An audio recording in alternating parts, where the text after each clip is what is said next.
Halo, perkenalkan saya Sonia Ginata Hutagalung.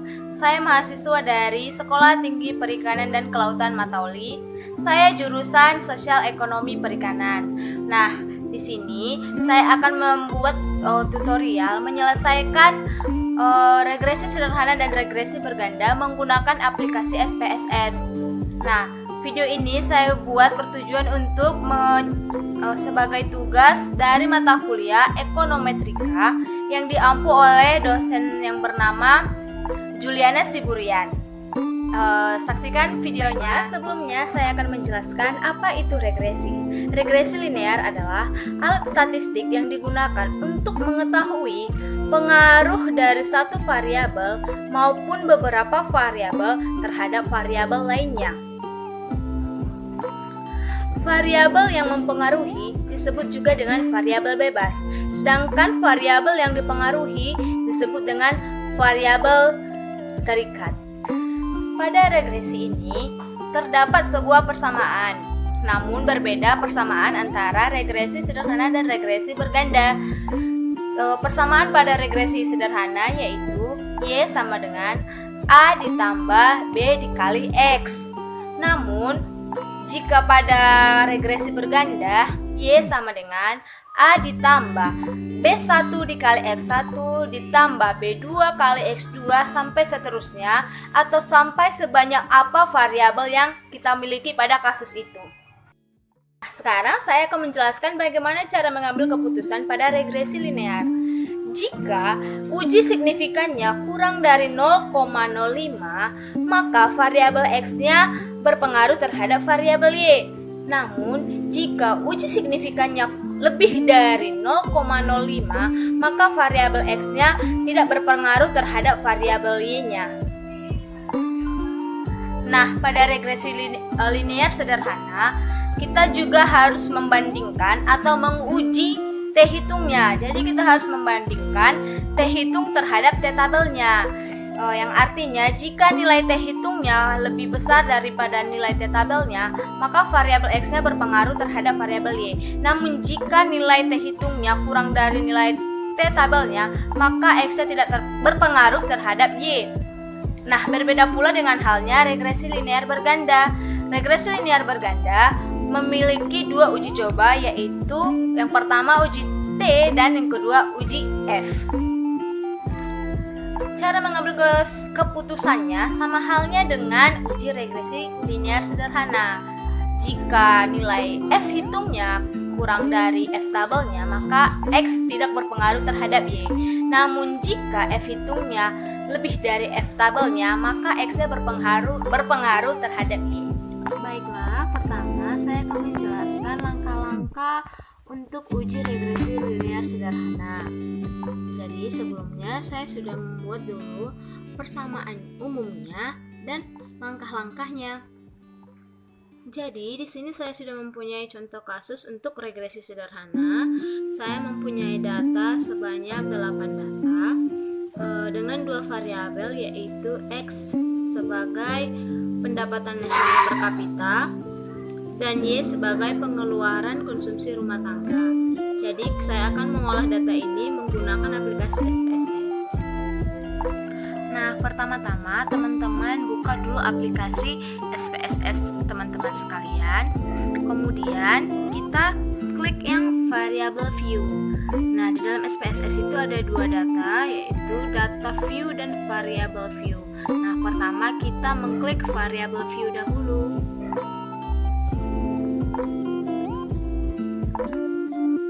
Nah, seperti ini. Jadi kita masukkan nama, tipe, win desimal sesuai langkah-langkah yang sudah saya buat contohnya tadi di sebelumnya. Nah, ini langkah-langkah SPSS-nya. Pertama, di variabel pertamanya yaitu pendapatan nasional per kapita. Nah, jadi kita ketik ini di sebelah sini sesuai dengan urutannya, nama, tipe, win, desimal. Jadi saya sudah buat di sini, saya udah urutkan apa aja yang perlu diisi. Seperti name, kita ketik aja angka X, ini numerik, ini Saya akan mencontohkannya, oke. Nah, di sini saya sudah mengketik urutannya tadi sesuai dengan langkah-langkah yang udah saya buat tadi. Ada X yaitu pendapatan nasional per kapita dan Y pengeluaran konsumsi rumah tangga. Nah, sesuai dengan aturannya guys, value-nya 0, missing 0, kolom 8, alright, kursornya jangan lupa diubah menjadi scale. Selanjutnya kita klik yang data view yang ini ya. Jadi kita masukkan data sesuai dengan tabel ini. Yang X kita masukkan ke sini, Y kita masukkan ke sini. Begini kita masukkan datanya sesuai dengan variabelnya masing-masing ya. Nah, setelah kita memasukkan data, kemudian kita pilih di menu utama SPSS yaitu Analyze di bagian atas ini. Yang ini ya guys, yang nomor 6, Analyze. Setelah klik Analyze, karena kita mau mencari regresi, makanya jadi kursornya kita bawa ke Regression. Setelah Regression, kita pilih Linear yang nomor 2. Jadi hasilnya seperti ini. Kemudian muncul kotak yang seperti ini. Kita masukkan yang pendapatan ini ke dependen, pendapatan nasional, dan pengeluaran konsumsi ke bagian independennya. Setelah kita pindahkan, kita pastikan dulu ya metode ini harus enter. Metodenya harus enter. Kemudian kita klik statistik, ini di bagian atas, statistik. Kita pastikan untuk mencentang yang estimate dan yang model fit. Lalu kita klik continue. Setelah itu kita oke kan, makanya hasilnya akan keluar jadi seperti ini.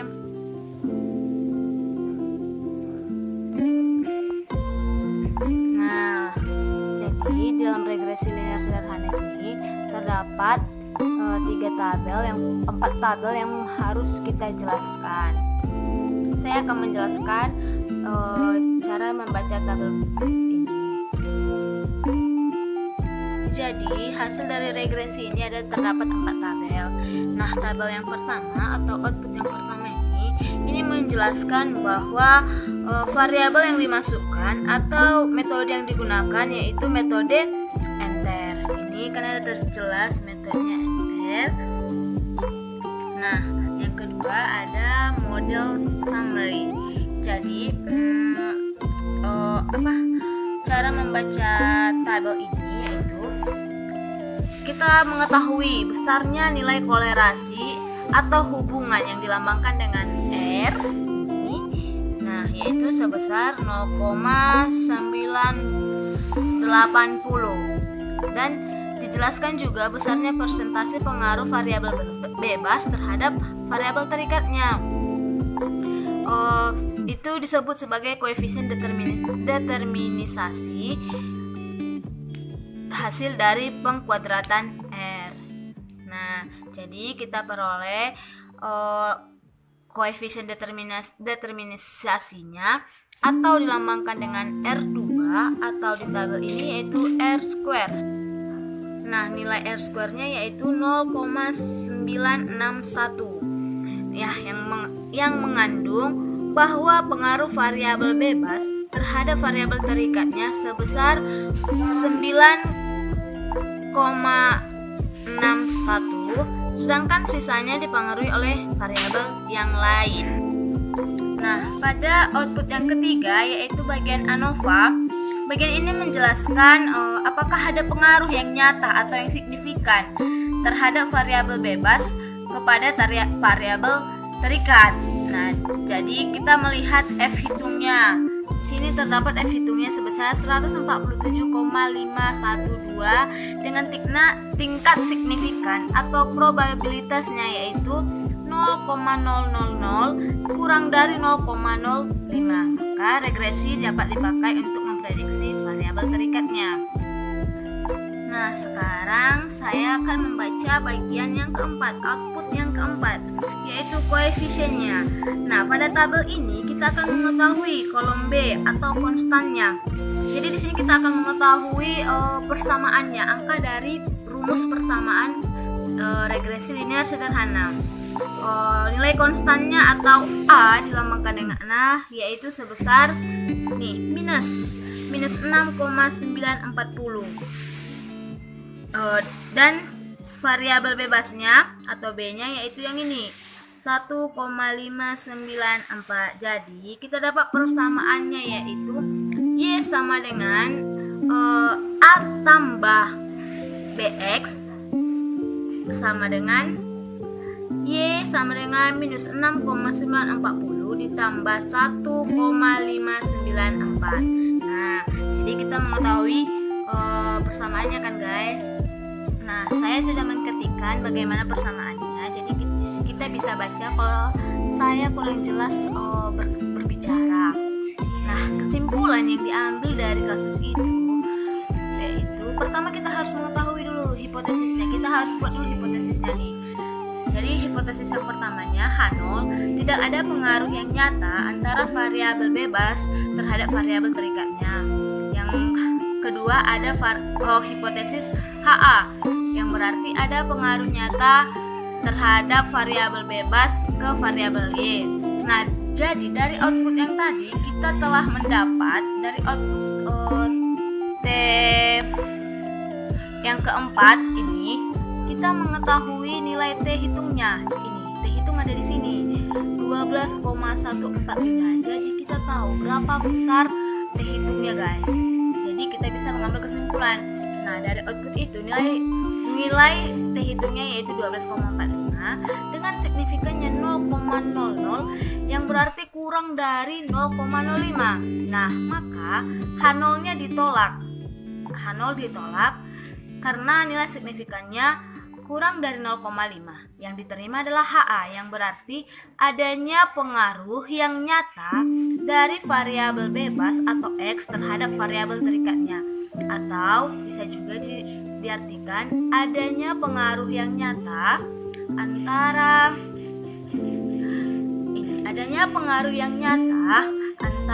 pendapatan nasional per kapita dengan pengeluaran konsumsi rumah tangga. Oke guys, semoga mengerti ya. Oke guys, kita lanjut ke uji regresi linear berganda. Nah, di sini saya sudah punya kasus, yaitu suatu penelitian dilakukan terhadap 10 rumah tangga yang dipilih secara acak. Jadi diperoleh data pengeluaran untuk pembelian barang-barang tahan lama per minggu. Ini variabel Y-nya terhadap pendapatan per minggu. Ini variabel X1 dan jumlah rumah tangga. Ini variabel X2. Nah, jadi saya sudah punya data sebanyak 10 rumah tangga dan kita akan mengujinya. Terlebih dahulu kita harus membuka aplikasi SPSS-nya ya guys. Nah, ini saya sudah buka aplikasi SPSS saya. Pertama, kita harus buka dulu variable view. Nah, di bawah sebelah kiri ini ada 2 tabel, yaitu data view dan variable view. Pertama itu kita klik yang variable view-nya. Nih, kita klik variable view. Jadi kita isi name, tipe, win, desimal ini sesuai dengan data yang akan saya tunjukkan.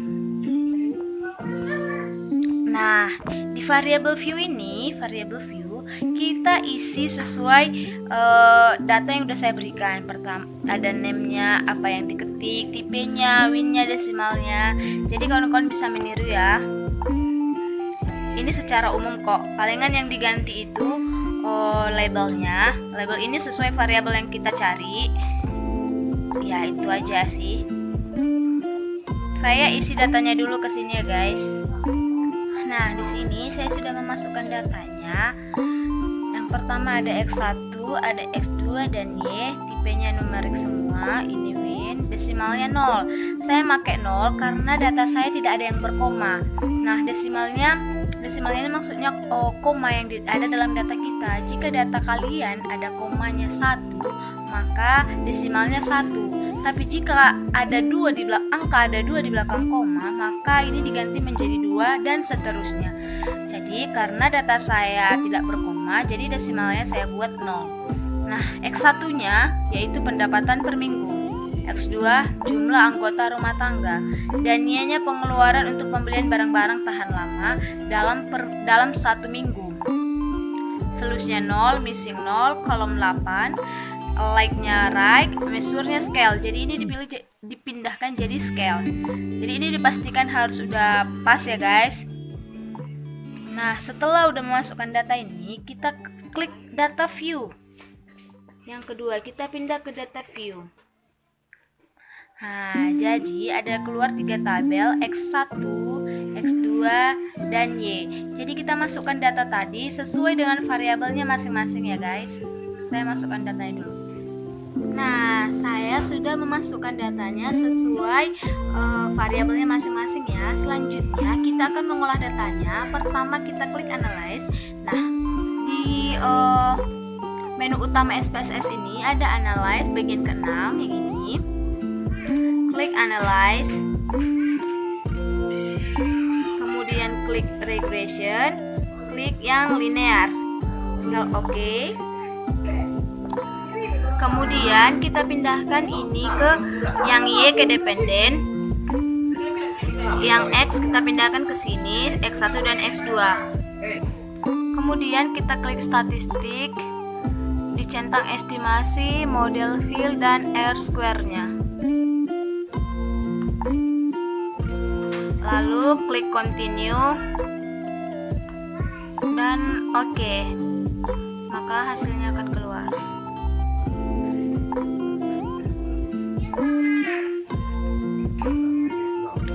Ini hasilnya. Saya akan baca tabel ini. Nah, tabel yang pertama itu supaya kita mengetahui tentang variabel yang dimasukkan atau yang dibuang di dalam metode yang digunakan. Nah, contohnya ini variabel yang kita gunakan yaitu jumlah anggota rumah tangga dan pendapatan per minggu. Nah, sedangkan yang dibuang yaitu pengeluaran untuk pembelian barang-barang tahan lama. Dan metode yang digunakan yaitu menggunakan metode enter. Sedangkan untuk membaca output yang kedua, kita akan mengetahui besarnya nilai kolerasi atau yang dilambangkan dengan R, yaitu sebesar 0,854 yang dijelaskan besarnya atau persentase pengaruh variabel bebasnya terhadap variabel terikatnya.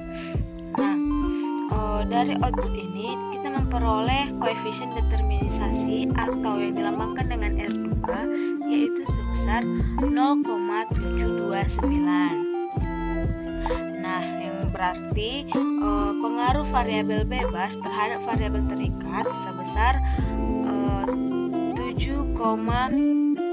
72,9%. Sedangkan sisanya dipengaruhi oleh variabel yang lainnya seperti itu. Nah, pada output yang ketiga atau uji ANOVA ini, kita akan mengetahui apakah ada pengaruh yang nyata atau yang signifikan dari variabel bebas terhadap variabel terikatnya. Nah, dari output ini kita mengetahui besarnya F hitungnya, yaitu sebesar 9,392. Ini adalah output dari hasil dari F hitungnya. Nah, dengan kata lain, dengan probabilitas yaitu sebesar 0,010 yang berarti kurang dari 0,05. Maka regresi berganda ini dapat dipakai untuk memprediksi variabel terikatnya.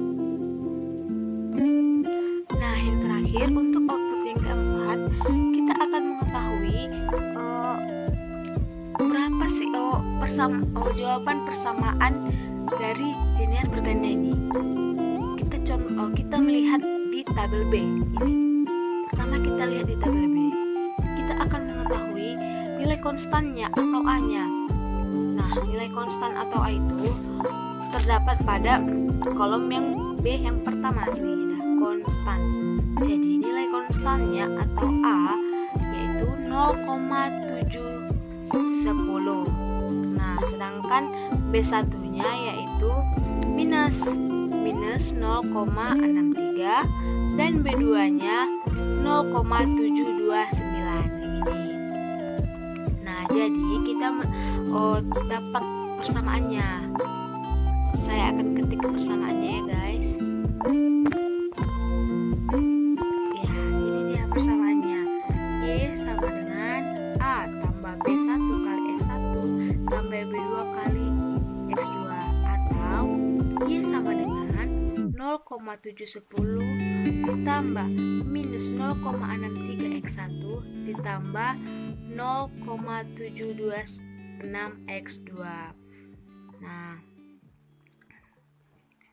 koefisien B ini dinamakan koefisien arah regresi berganda yang menyatakan perubahan di setiap variabel X-nya, yang perubahan ini merupakan pertambahan B jika dia bernilai positif dan penurunan B jika dia bertanda negatif.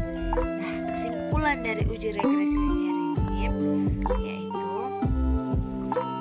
sebelumnya ada hipotesis yang harus kita buat. Hipotesis yang pertama yaitu H0 tidak ada pengaruh yang nyata atau signifikan antara variabel bebas terhadap variabel Y.